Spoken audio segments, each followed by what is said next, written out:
Hi hello ഇപ്പോൾ ചെമ്പനീർ പൂവിൻ്റെ എല്ലാ പ്രിയപ്പെട്ട പ്രേക്ഷകർക്കും മെട്രോ സ്റ്റാറിലേക്ക് സ്വാഗതം.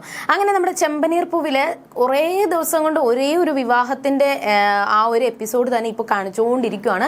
ഇപ്പോൾ നമുക്ക് തന്നെ കാണുമ്പോഴത്തേക്ക് എന്താണ് സംഭവം, അല്ലെങ്കിൽ ശ്രുതിയുടെയും സുധിയുടെയും വിവാഹം നടക്കുമോ എന്ന് പ്രേക്ഷകർക്ക് എല്ലാവർക്കും ആകാംക്ഷയുണ്ട്, എനിക്കും ആകാംക്ഷയുണ്ട്. പക്ഷേ ഇപ്പോൾ ഒരുപാട് ഇങ്ങനെ എഴഞ്ഞ് ഭയങ്കര ലാഗ് അടിച്ചാണ് കഥ മുന്നോട്ട് പോയിക്കൊണ്ടിരിക്കുന്നത്. ഈ ഒരാഴ്ച കൊണ്ട് തീർക്കേണ്ട കഥ, ആ ഒരു കല്യാണം ഇനിയും അടുത്ത ആഴ്ചയും കൂടി ഉണ്ടാവും എന്നാണ് തോന്നുന്നത്. എന്തായാലും ഇന്ന് നമ്മുടെ ശ്രുതിയുടെയും സുധിയുടെയും വിവാഹം നടക്കുമോ, ശ്രുതിയുടെ ആ ഒരു രഹസ്യം, ആ ഒരു കള്ളം ചതി പുറത്താകുമോ എന്ന് നമുക്ക് നോക്കാം. അതിനു മുൻപ് ആദ്യമായിട്ടാണ് ഈ ചാനൽ കാണുന്നതെങ്കിൽ തീർച്ചയായിട്ടും സബ്സ്ക്രൈബ് ചെയ്യുക. അപ്പോൾ ഞങ്ങളുടെ പുതിയ സീരിയൽ റിവ്യൂ വീഡിയോസ് എല്ലാം നിങ്ങൾക്ക് ലഭിക്കുന്നതായിരിക്കും.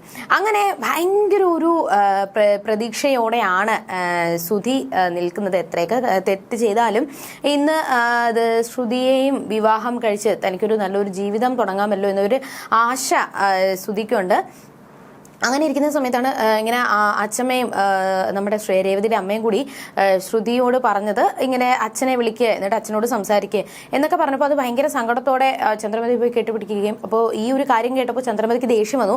ഒന്നാതെ രേവതിയുടെ കുടുംബത്തെയോ ചന്ദ്രമതിക്ക് ഇഷ്ടമല്ല, അതിൻ്റെ കൂടെ തൻ്റെ മരുമകളാകാൻ പോകുന്ന പെൺകുട്ടിയെ ഇങ്ങനെ പറഞ്ഞു നോവിച്ചു എന്ന് പറഞ്ഞപ്പോൾ അത്രയും സങ്കടം വന്ന് ദേഷ്യം വന്ന് ചന്ദ്രമതി നേരെ രേവതിയുടെ അമ്മയോട് പോയി ചോദിക്കുകയും എന്നിട്ട് രേവതിയുടെ അമ്മയെ വഴക്ക് പറയാൻ വേണ്ടിയിട്ട് തുടങ്ങുവാണ്. എന്നാൽ നമ്മൾ അച്ഛമ്മ നിൽക്കുമ്പോൾ ചന്ദ്രമതിയുടെ പത്തി എപ്പോഴും താഴ്ന്നേ ഇരിക്കത്തുള്ളൂ. അച്ഛമ്മയുടെ മുന്നിൽ ചന്ദ്രമതിയുടെ കളികളൊന്നും നടക്കത്തില്ല എന്ന് ഉറപ്പാണ്. അങ്ങനെ അച്ഛമ്മ നല്ല വഴക്ക് കൊടുക്കുന്നുണ്ട്. എന്നിട്ട് രേവതിയുടെ അമ്മ പറഞ്ഞതിൽ ഒരു തെറ്റുമില്ല, അവർ കറക്റ്റായിട്ടുള്ള കാര്യമാണ് പറഞ്ഞത്, എന്തുകൊണ്ട് അച്ഛനെ വിളിച്ചില്ല, ഞാനും ഇതിനെപ്പറ്റി ചോദിച്ചു, അതിന് നീ അനാവശ്യമായിട്ട് വഴക്ക് പറയേണ്ട ഒരു ആവശ്യവുമില്ല. പിന്നെ ഇപ്പോ നമ്മളെല്ലാവരും ഒരു കുടുംബമാണ്, രേവതി നിന്റെ മരുമകളാണ്, അവളുടെ അമ്മയും എല്ലാവരും നിന്റെ ബന്ധുക്കളുമാണ്, അപ്പോൾ നീ അത് വേർതിരിച്ച് കാണേണ്ട ആവശ്യമില്ല എന്ന് പറഞ്ഞുകൊണ്ട് ചന്ദ്രമതിക്ക് ഒരു കൊട്ടു കൊടുക്കുന്നുണ്ട്. അതിനുശേഷം നേരെ വന്നിട്ട് ശ്രുതിയോടും പറയുന്നുണ്ട്, അവിടെ ഞങ്ങൾ ആരും പറഞ്ഞതിൽ ഇത്രയും കരയാനായിട്ട് ഒന്നുമില്ല, ഇനിയിപ്പോൾ ഇത് വലിയൊരു കാര്യമാക്കേണ്ട ആവശ്യവുമില്ല, ഞാൻ ഈ ഒരു വേഷത്തിൽ നിൽക്കുന്നത് കൊണ്ട് ഇന്ന് നല്ലൊരു ദിവസമായതുകൊണ്ട് ഞാൻ പ്രത്യേകിച്ചൊന്നും പറയുന്നില്ല, എന്തായാലും വാ നമുക്ക് കല്യാണ മുഹൂർത്ത സമയമായി, അതുകൊണ്ട് മണ്ഡപത്തിലോട്ട് കയറ് എന്നൊക്കെ പറഞ്ഞുകൊണ്ട് നമ്മുടെ ശ്രുതിയെയും കൂടി വിളിച്ചുകൊണ്ട് മണ്ഡപത്തിലോട്ട് പോകുന്നുണ്ട്. പക്ഷേ ആ ഒരു സമയത്തും രേവതിയെ അച്ഛമ്മ എല്ലാവരും പോയ സമയത്തും രേവതിയെ കുറ്റം പറയാൻ വേണ്ടിയിട്ടാണ് ചന്ദ്രമതി ശ്രമിച്ചത്. അപ്പോൾ രേവതി ഒരുപാട് ഓരോ കാര്യങ്ങൾ പറഞ്ഞ് കുത്തി നോവിച്ചതിന് ശേഷം ചന്ദ്രമതി പോകുന്നുണ്ട്. അപ്പോൾ ആ ഒരു സങ്കടം രേവതിയുടെ മനസ്സിലുണ്ട്. എന്തായാലും അമ്മ എപ്പോഴും പറയുന്നതല്ലേ, ഞാനതുകൊണ്ട് കാര്യമാക്കേണ്ട ആവശ്യമില്ല എന്ന ഒരു രീതിയിലാണ് രേവതി മുന്നോട്ട് പോകുന്നത്. പക്ഷേ ഇപ്പോഴും ശ്രുതിക്ക് തൻ്റെ ആ ഒരു രഹസ്യം പുറത്താകുമോ, നവീൻ വരുമോ എന്നൊക്കെ ഒരു ടെൻഷനായിരുന്നു. അങ്ങനെ മീരയോട് പോയി കാര്യങ്ങൾ പറയുന്നുണ്ട്. അപ്പോൾ എന്തായാലും ശ്രുതി ഈ കാര്യങ്ങളൊന്നും അറിഞ്ഞിട്ടില്ല, അതുകൊണ്ട് തന്നെ നീയായിട്ട് ഇനി പറയേണ്ട ആവശ്യമില്ല എന്ന് മീര പറയുകയും, അപ്പോൾ പിന്നെ എന്ത് ചെയ്യും, നവീൻ വന്നു കഴിഞ്ഞാൽ ഇനി എന്ത് ചെയ്യും, നവീൻ ഇനിയിപ്പോൾ രഹസ്യങ്ങൾ വിളിച്ചു പറയുമോ എന്നൊരു ടെൻഷനും നമ്മുടെ ശ്രുതിക്ക് ഉണ്ട്. അപ്പോൾ ശ്രുതി ഈ ഒരു കാര്യം മീരയോട് പറയുന്നുണ്ട്, ഇങ്ങനെ ഒരു കാര്യമുണ്ട്, അപ്പോൾ ഇനി എന്ത് ചെയ്യും. അപ്പോൾ ശ്രുതി തന്നെ ഒരു കാര്യം പറയുന്നുണ്ട്, നീ ഒരു കാര്യം ചെയ്യുക, നീ ആ ഒരു അമ്പലത്തിൻ്റെ പുറത്ത്, ഗേറ്റിൻ്റെ പുറത്ത് പോയി നിൽക്കുക, എന്നിട്ട് നവീൻ വരുമ്പോൾ നീ അത് നോക്കിയാൽ മതി. നവീൻ വരുവാണെന്നുണ്ടെങ്കിൽ നവീനെ ഒരു കാരണവശാലും ഈ ഒരു അമ്പലത്തിനോ അകത്തോട്ട് കയറ്റി വിടരുത്, എന്തെങ്കിലും കാരണം പറഞ്ഞിട്ട് നീ നവീനെ അടിക്കുമ്പോഴത്തേക്കും കൂടി നിൽക്കുന്ന അവിടെയുള്ള ആൾക്കാരെല്ലാവരും നവീനെ വന്ന് വീണ്ടും അടിക്കും, അങ്ങനെ അത് വലിയൊരു പ്രശ്നമാവും. അപ്പോൾ നവീൻ എന്തായാലും അമ്പലത്തോട്ട് കയറ്റി വിടത്തില്ല, എൻ്റെ വിവാഹവും നടക്കും, വിവാഹം കഴിഞ്ഞതിന് ശേഷം പിന്നെ എന്തായാലും രഹസ്യം പുറത്താവുകയാണെങ്കിൽ തന്നെ എന്തെങ്കിലും പറഞ്ഞ് പിടിച്ചു നിൽക്കാം എന്നൊരു കാര്യങ്ങൾ പറഞ്ഞുകൊണ്ടിരിക്കുകയും, അങ്ങനെ ശ്രുതി വരികയും പിന്നെ ശ്രുതിയും പിന്നെ നമ്മുടെ ശ്രുതിയും കൂടി കല്യാണ മണ്ഡപത്തിലോട്ട് പോവുകയാണ്. അങ്ങനെ മണ്ഡപത്തിലോട്ട് ചന്ദ്രമതി രണ്ടുപേരെയും കൊണ്ട് ഇരുത്തിയതിന് ശേഷം എല്ലാവരെയും തൊഴുത് നമിച്ചിട്ട് അവിടെ ഇരിക്കുകയും പിന്നെ പരസ്പരം മാല മാറ്റുന്നുണ്ട്. മാല മാറ്റി ശ്രുതിയും അവിടെ ഇരിക്കുന്ന സമയത്ത് മാല നേരെയാക്കാൻ വേണ്ടിയിട്ട് രേവതി നേരെ പോയി ശ്രുതിയുടെ മാലയൊക്കെ കറക്റ്റായിട്ട് പിടിച്ചിട്ട് കൊടുക്കുന്നുണ്ട്. പക്ഷേ അത് കണ്ടപ്പോൾ ചന്ദ്രമതിക്ക് ദേഷ്യം വന്നു. ചന്ദ്രമതി പറയുവാണ്, നീ എന്തിനാ ഇവിടെ വരണം, നീ എന്തിനാണ് അവളുടെ കാര്യങ്ങൾ നോക്കുന്നത്, നീ നോക്കേണ്ട ഒരു ആവശ്യമില്ല എന്നും, മാല നേരെ പിടിച്ചിടാനായിട്ട് ഞാനുണ്ട്, അത് നീ ചെയ്യേണ്ട ആവശ്യമില്ല, നീ തൊട്ട് കഴിഞ്ഞാൽ ഈ ഒരു ശുഭവുമില്ലാത്ത ഒരു ശകുനമാണ് നീ, അപ്പം നീ ഈ മാല തൊട്ട് കഴിഞ്ഞാൽ പിന്നെ അവിടെ ശകുനം വരത്തേ ഉള്ളൂ, എൻ്റെ മക്കൾക്ക് നല്ലപോലെ ഒരു ജീവിതം കിട്ടത്തില്ല, അതുകൊണ്ട് നീ ആയിട്ട് അവരുടെ ജീവിതം തൊലയ്ക്കരുത് എന്നൊക്കെ പറഞ്ഞ് കുറ്റം പറയുന്നുണ്ട്. പിന്നെ ഇതൊക്കെ കേട്ടപ്പോൾ രേവതിക്ക് സങ്കടം വന്നു. രേവതി പറയുവാണ് ഈ മാല കെട്ടിയത് ഞങ്ങളാണ്, അപ്പൊ പിന്നെ ഒരു കുഴപ്പവും ഇല്ലായിരുന്നല്ലോ, പിന്നെ ഇപ്പൊ മാത്രം എന്താ പ്രശ്നം? അത് നിങ്ങൾ ആ ഒരു മണ്ഡപത്തിൽ വെച്ചാണ് നിങ്ങൾ മാല കെട്ടിയത്, അതിനുശേഷം ഇപ്പോൾ ഇത് ഈ ഒരു കതിർ മണ്ഡപത്തിലാണ് ഇരിക്കുന്നത്, അതും പൂജാരി പൂജിച്ച ഹാരമാണ്. അപ്പൊ പിന്നെ നീ അത് തൊട്ട് കഴിഞ്ഞാൽ അത് അശുഭമാണ്, നീ അതുകൊണ്ട് ഇങ്ങോട്ട് നിൽക്കേണ്ട ആവശ്യമില്ല, നീ എവിടെയെങ്കിലും മാറി നിന്നോണം, എന്റെ മക്കൾ ഇനിയെങ്കിലും സന്തോഷത്തോടെ ജീവിച്ചു പൊയ്ക്കോട്ടെ, നീ ഇനി ഞങ്ങളുടെ ജീവിതത്തിലോട്ട് കടന്നു വരരുത് എന്നൊക്കെ പറഞ്ഞ് എപ്പോഴും കുത്തി നോക്കുന്നത് പോലെ രേവതി ഒരുപാട് പറഞ്ഞ് നോവിക്കുകയും ഒരുപാട് ദേഷ്യപ്പെട്ട് സംസാരിക്കുകയും അങ്ങനെ സങ്കടത്തോടെ രേവതി ആ ഒരു മണ്ഡപത്തിൽ നിന്ന് ഇറങ്ങി പോവാണ്. രേവതിയുടെ പിന്നാലെ തന്നെ അമ്മയും ദേവും ശരത്തൊക്കെ കൂടി രേവതിയുടെ പിന്നാലെ പോകുന്നുണ്ട്.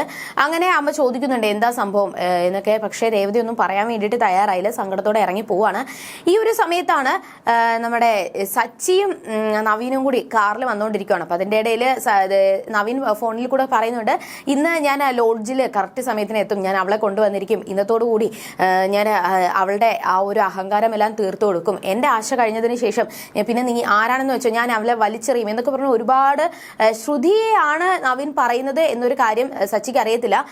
അങ്ങനെ ശ്രുതിയെക്കുറിച്ച് നവീൻ ഒരുപാട് കുറ്റങ്ങൾ ഇങ്ങനെ പറഞ്ഞുകൊണ്ടിരിക്കുകയാണ്. എന്നിട്ട് അങ്ങനെ ഓരോ അനാവശ്യ കാര്യങ്ങൾ പറയുമ്പോൾ സച്ചിക്ക് അതൊന്നും ഇഷ്ടപ്പെടുന്നില്ല. അപ്പോൾ സച്ചി തന്നെ മനസ്സിൽ പറയുന്നുണ്ട്, സച്ചി ഇത് വാടകക്കാരാണ്, നീ കൺട്രോൾ ചെയ്യുക, നിന്റെ ദേഷ്യം കൺട്രോൾ ചെയ്യുക, ഇല്ലാന്നുണ്ടെങ്കിൽ പിന്നെ അത് വലിയ പ്രശ്നമാകും എന്നൊക്കെ ഒരുപാട് ഒരു ആത്മനിയന്ത്രണം സച്ചി പിടിച്ചു വെച്ചിരുന്നു, ആത്മനിയന്ത്രണം തന്നെ കൊണ്ടുവരുന്നുണ്ട്. പക്ഷേ എന്നിട്ടും നവീന്റെ ആ ഒരു വാക്കുകൾ കേൾക്കുമ്പോൾ സച്ചിക്ക് ഒരിക്കലും സഹിക്കാൻ വേണ്ടി പറ്റുന്നില്ല. കാരണം ഒരു പെൺകുട്ടിയെ കുറിച്ചാണ് അവൻ പറഞ്ഞുകൊണ്ടിരിക്കുന്നത് എന്നൊരു ദേഷ്യം കാരണം നേരെ സച്ചി കാറ് നിർത്തുകയും എന്നിട്ട് നേരെ വന്നിട്ട് നവീനെ പിടിച്ച് വലിച്ച് പുറത്ത് ഇറക്കിയതിനു ശേഷം ഒരുപാട് അടി കൊടുക്കുന്നുണ്ട്.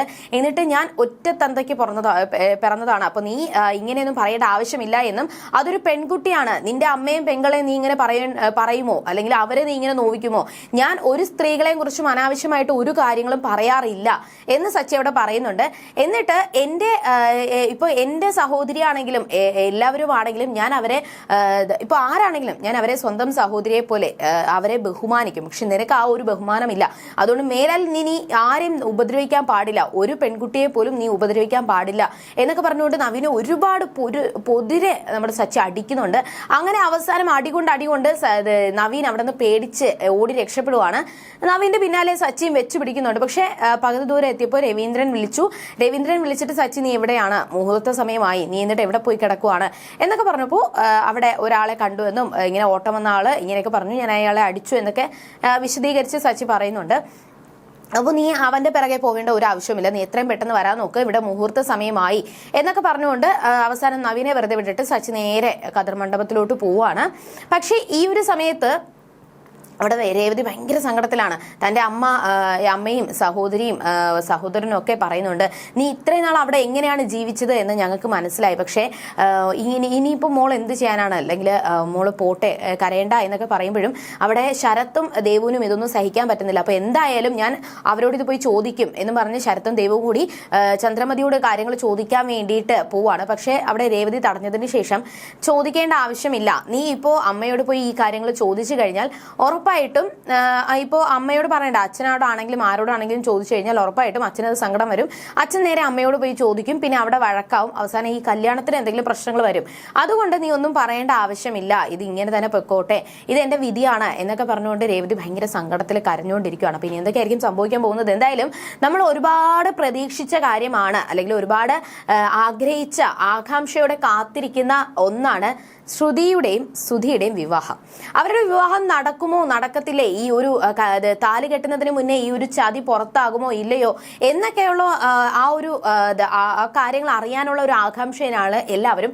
എന്നാൽ കുറച്ചു ദിവസം കൊണ്ട് കഥ ലാഗടിച്ചുകൊണ്ടിരിക്കുകയാണെങ്കിൽ പോലും അടുത്ത ആഴ്ച ഉറപ്പായിട്ടും ഇതിന്റെ എപ്പിസോഡ് ഉറപ്പായിട്ടും സുധിയുടെയും ശ്രുതിയുടെയും വിവാഹമായിരിക്കും.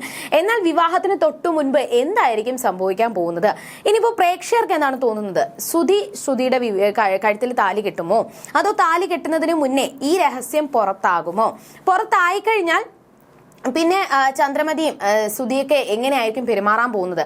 അഥവാ പുറത്തായില്ല എന്നുണ്ടെങ്കിൽ, ഈ രഹസ്യം ആരും അറിഞ്ഞില്ല, ശ്രുതിയുടെ കഴുത്തിൽ താലി കെട്ടുവാണെങ്കിൽ എന്തായിരിക്കും സംഭവിക്കാൻ പോകുന്നത്? എന്തായാലും നവീൻ വരുമോ വരില്ലേ, അങ്ങനെ ഒരുപാട് ചോദ്യങ്ങൾ പ്രേക്ഷകരെ പോലെ എനിക്കുണ്ട്. അപ്പോൾ പ്രേക്ഷകർക്ക് എന്താണ് തോന്നുന്നതെന്ന് തീർച്ചയായിട്ടും കമന്റ് ചെയ്യുക. ഇനി എന്തൊക്കെയായിരിക്കും സംഭവിക്കാൻ പോകുന്നത് എന്ന് നമുക്ക് വരുന്ന ആളുകളിൽ കണ്ടറിയാം. അതുവരേക്കും ടാറ്റാ ബൈ.